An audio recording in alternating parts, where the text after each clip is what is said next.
مقتدی امام کے پیچھے کب تک ثنا پڑھ سکتا ہے؟ یہ سوال بہت پوچھا جاتا ہے۔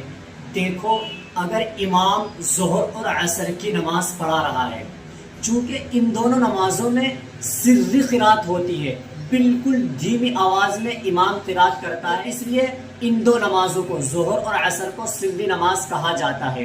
اگر امام ظہر اور عصر کی نماز پڑھا رہا ہے اور وہ قیام کی حالت میں ہے، یعنی کھڑا ہوا ہے، تو اب مقتدی کو چاہیے کہ وہ امام کے ساتھ نماز میں شامل ہو کر ثنا پڑھے، چاہے مقتدی کو امام کی قرات کا شروع ہونے کا پتہ ہو یا نہ پتہ ہو، اسے یہ بھی معلوم ہو کہ امام نے قرات شروع کر دی یا اسے بالکل بھی معلوم نہ ہو، تو مقتدی کو چاہیے کہ وہ صرف امام کے ساتھ نماز میں شامل ہو کر ثنا پڑھے۔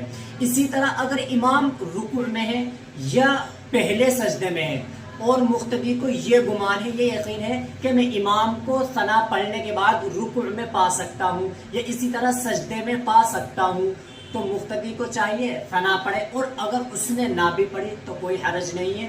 لہذا نماز کے اندر ثنا پڑھنا یہ مسنون ہے، فرض اور واجب نہیں ہے۔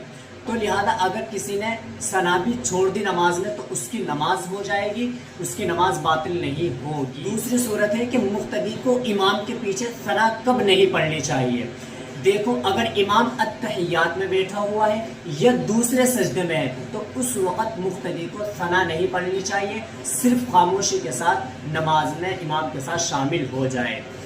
یہ ہے سری نماز کا حکم۔